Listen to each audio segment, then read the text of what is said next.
There was something in the air that night. Slight prickling of invisible energy, which left Kunimi restless and unable to fall asleep. He would gladly contributed it to the sudden heat wave that hit their area that week, but he knew that, while it was probably part of the issue, it definitely wasn't the main one. No, that lay completely elsewhere. In the smaller room down the hallway that was now slowly filling up with baby furniture and everything they would need to welcome one strong, and fortunately now very healthy little boy. It made him a little dizzy, just imagining sharing their home with a baby giving way to all of his old worries. Yet he had no mind of backing out now, as scared as he was. Mostly because he couldn't hurt Kindaichi like that after he promised to try his absolute best, but also because he couldn't leave Hiroto to the mercy of social care system. He didn't deserve that, not after he fought like a lion to get better after his horrid start in this world. Hopefully he'll appreciate the sentiment once he gets old enough. He suppressed a worried shiver and carefully crawled out of the bed, heading out of the room as quietly as he could. He planned to spend the time in the living room, maybe get a glass of water or something, but his steps slowed down above the staircase, his gaze pulled to the open door to the future nursery instead. His body followed soon, his legs leading him into the center of the room.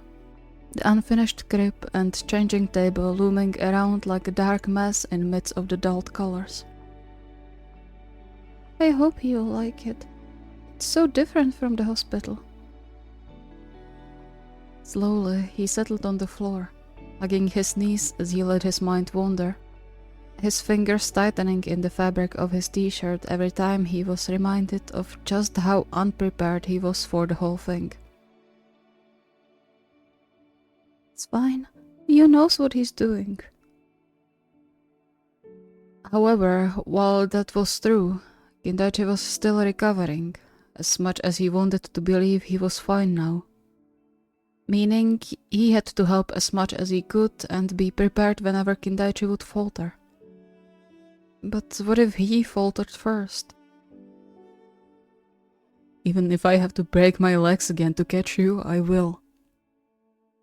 He might actually do that, without hesitation. He shivered at that prospect, his chest constricting his breath when he imagined once again being the cause of his beloved's injury.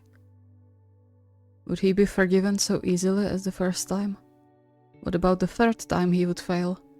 Fourth or fifth? How many mistakes he could make before even Kindaichi would have enough? Okay.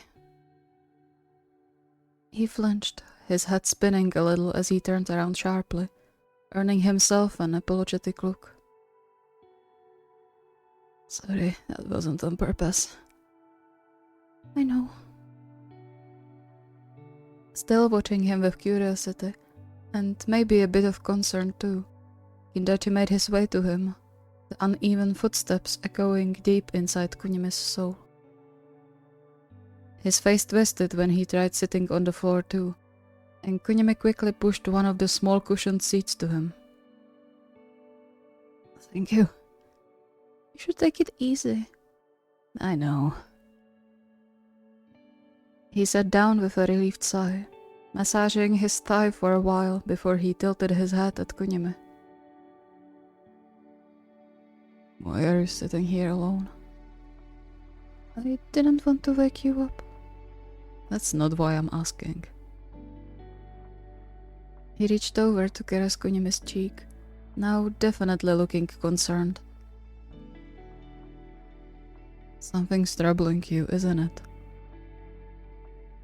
It wasn't really a question, and Kunimi found himself sighing and hanging his head. Just a few months before, he would deny it, tried to think of some excuse and lie about the turmoil hidden within him. But he didn't want to repeat his mistakes. I don't know what it is. I want Hiroto to be here with us. I'm pretty sure I'm looking forward to it in a way. It's just... I'm scared. Of not being a good parent? I guess. But even more of hurting him on accident. A strong, yet not painful grip on his shoulder made him look up. I know accidents can happen, but I also know you would do everything to keep him from harm. And just knowing you are worried reassures me that you'll be a great father. Trust me, I have a nose for that. A choked chuckle left Kunimi's mouth. Kindaichi's words didn't help the pressure much, but hearing him sound so confident gave him hope that, maybe, he wasn't a complete failure. Apparently pleased by what he saw, Kindaichi tugged on his hand, slowly getting both of them to stand up. Come on, let's sleep. We have a lot of work tomorrow.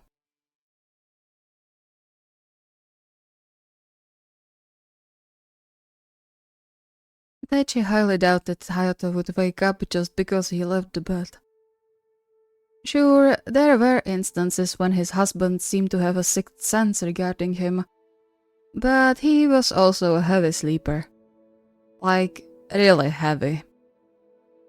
He still vividly remembered the night when a car crash happened in their street, loud enough to wake up everyone in their building. Everyone but Hayato, who seemed rather surprised in the morning after finding the debris scattered in front of the main door. I guess this is a different situation, but still.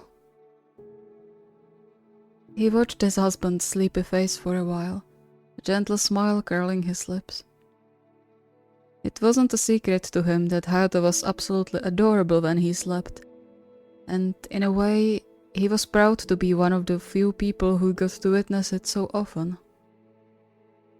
It felt almost cruel to attempt daring his dreams for a challenge, but since there was a high chance he wouldn't wake up at all, eventually Taichi crawled from under the blanket and quietly waddled out of the bedroom. Unsure what he should do in the meantime, he sat on the couch with his hands clasped between his knees, the silence of the night calming, yet tense at the same time. It was rare in itself for him to be home overnight, his body instinctively tuned on the mess and ruckus of the bar, waiting, strung like a bowstring and ready to fulfill the regular and strange requests. Calm down, come on. What's worse than job deformation? He could clearly hear Hayato's voice reprimanding him for not knowing how to relax on his day off. But considering how restless he got when he didn't have practice, he was not one to talk. It lured a smile on his face though, and did make him relax a little. Leave it to Hayato to be calming even through thoughts. He jumped a little when door opened somewhere behind him, fast footsteps stopping right by him before he even managed to turn around. Arms wrapped around him, followed by a heavy body draping over his shoulders. Why aren't you sleeping? Oh, hey, I went to get something to drink, but then I got lost in thought, I suppose. He reached up to rub Hayato's arm, surprised by the shaky exhale tickling on his neck. Just that? Yes. Okay, that's good. He still didn't let go though. On the contrary, even tightened his grip, nuzzling deep into Taichi's neck. It reminded Taichi of the nights when he woke up from nightmares and clung to Hayato for comfort. And so he let him do the same thing now, still caressing his arm to hopefully soothe the light tremble of his hand. Did you have a bad dream? Almost. I was scared you were hurting again when I didn't see you. that I would find you crying again. But then I didn't see you in the bathroom either, and... He let out a shaky sigh, urging Taichi to pet his hair. He didn't need Hayato to finish to know what he was scared of, his heart aching from guilt over causing his husband distress. I'm sorry. No, it's fine, don't be. It's not your fault. I'm just glad you're okay. He held on to Taichi for a moment longer, neither of them saying a word. But it wasn't needed, Taichi knew that. What Hayato needed was contact, to make sure everything was alright. And in a way, it was reassuring to be like this together. It's been a while since he could offer support to Hayato, and not the other way around. Should we go back? With one last gentle squeeze and an even softer kiss on his temple, Hayato hummed in affirmation and tugged on his hand to help him up. Yeah, let's go. But let me know if you need to get up again, okay? Are you sure? I don't want to wake you up. It's fine. Just give me a shake, okay? Knowing Hayato wouldn't let it go until he agreed, Taichi nodded and then joined Hayato by his side. Okay, I promise.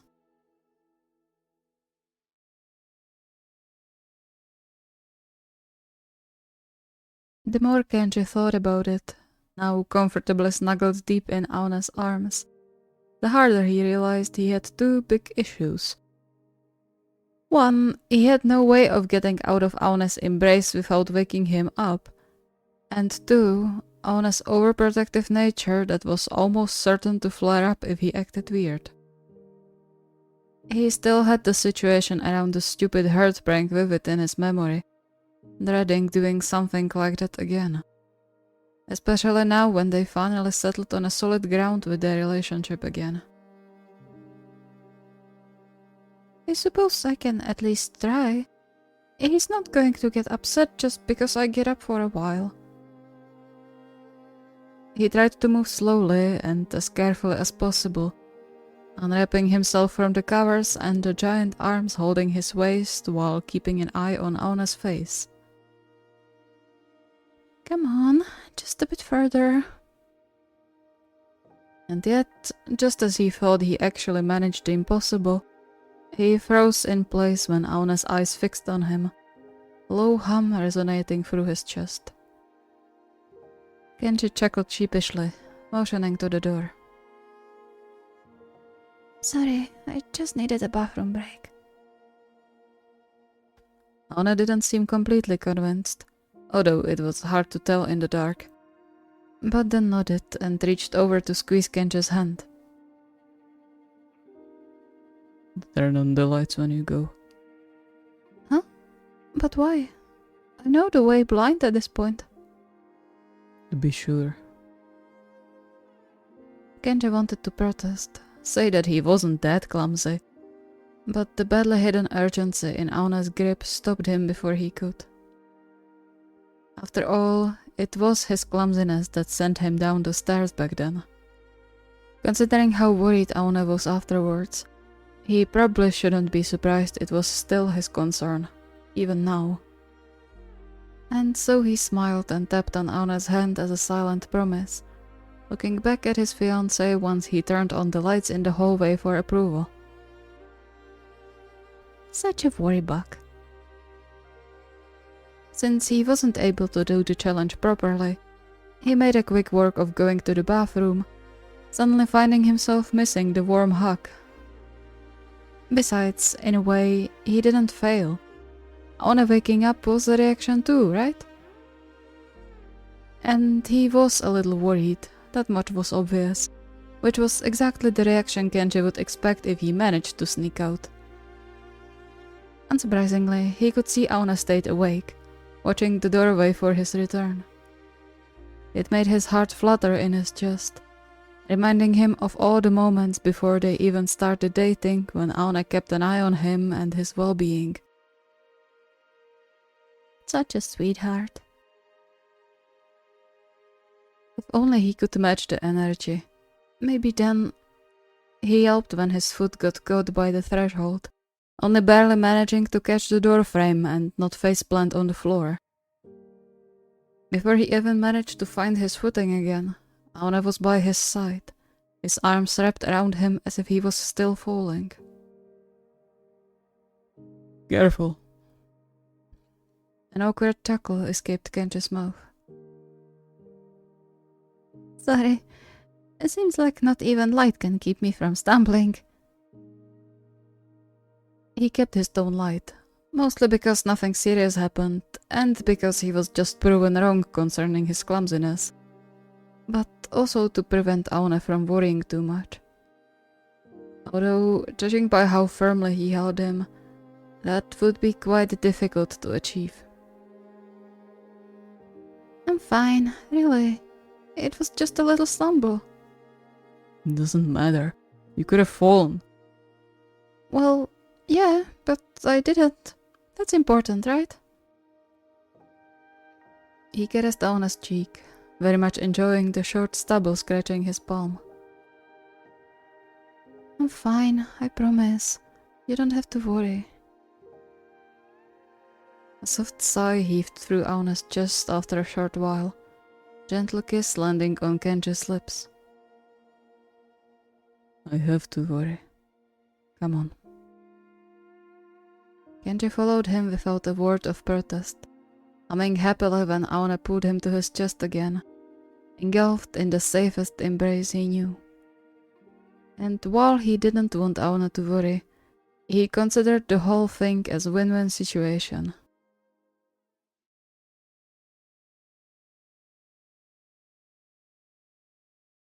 He wasn't one to give up on challenges just like that. But considering how heavy Oikawa's sleep was, Iwaizumi knew he would get absolutely no result for this one. He was curious, sure, but he would actually have to shake Oikawa awake for it, and that kinda defeated the purpose, hence why he didn't even try. He was still awake when he heard Oikawa's breathing slow down, unable to stop thinking, just like throughout the whole day. Would be perfect if he wasn't such a sleeper. Small smile tucked on his lips as he slowly sat up, the moonlight shining in through the windows, giving Oikawa's already handsome face almost an ethereal glow. Still the prettiest, no matter how old he is.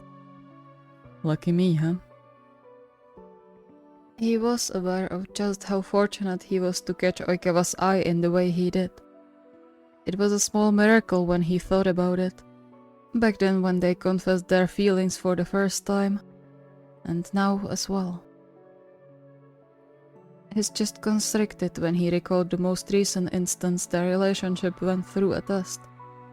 And while that was mostly misunderstanding, the truth was they almost broke up. Again. He wasn't naive to think they were soulmates that were fated to be together for all eternity. They were humans. Humans made mistakes. Humans grew apart sometimes or hurt each other enough to break things off. And while he had faith in the strength of their feelings for each other, he couldn't help but wonder whether his idea to get engaged was the right step. Or rather, if it wouldn't be better to keep their relationship as it was now, when Oikawa seemed to be more than content, and not push forward with a wedding and marriage despite their old plans to get married. It wouldn't change much anyway. One more ring, a few more worries, additional paperwork and bureaucracy. But it sounds so nice to get married. Kyotani seem happy now that they are married. He sighed, frustrated by his thoughts and indecisiveness. The fact was, he never doubted his intention to get married until recently, after Oikawa gave him the ring back. And even though it was safely back on his finger now, It brought up some doubts he didn't even know existed. And now he just wasn't completely sure of anything anymore. It's kinda cruel when I think about it. He stilled when Oikawa grumbled something he didn't catch under his breath, and much to his surprise, his fiancé soon opened his eyes, scrunching his nose like a rabbit while he stretched. Why aren't you sleeping? You look creepy just sitting there.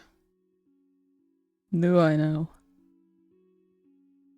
Unable to help himself, he ran his fingers through Oikawa's silky hair, smiling when the man whined and hid his face in the pillow.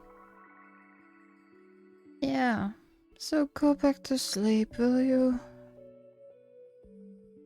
He paused then, before looking up again. Or is something wrong? No, it's fine. He laid down, if only to settle Oikawa's potential worries, giving him a hopefully natural smile. Yet Oikawa didn't stop watching for even a second, the crease on his forehead deeper and deeper. Are you sure? You don't usually sit up in the middle of the night. I was just thinking a bit. That's not a good sign. I beg your pardon? You know what I mean. He cradled Iwaizumi's cheek, definitely worried now. Sure, maybe I can help. It's just... Do you want to get married? Oikawa blinked a few times, apparently confused, before furrowing his brow. I mean, we talked about it before, no? Yeah, but you seem content the way we are now. So it got me wondering if you even want a wedding. Complete silence surrounded them after his words, which not even the usual sounds from outside their garden could interrupt. He held Oikawa's gaze for just as long, wondering whether he accidentally made himself sound uninterested in the prospect of getting married. But before he could think about it too hard, Oikawa shook his head, breaking the strange spell. I don't mind either. I mean, calling each other husband sounds nice. Oh, I would probably keep my name to not make it confusing. But I don't care as long as we are together. Is that so? He smiled, leaving a kiss on Oikawa's forehead before snuggling him in a hug. He would lie if he said it quelled his concerns, but Oikawa didn't need to know that. As far as he was concerned, the question was answered in a satisfying manner.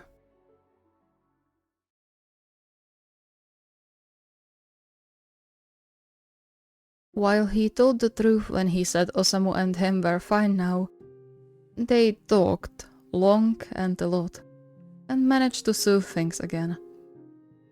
There were some things that Suna wasn't sure how to feel about. Or rather, he unsuccessfully tried to not be concerned for his partner's health. He was aware that this is how everything started.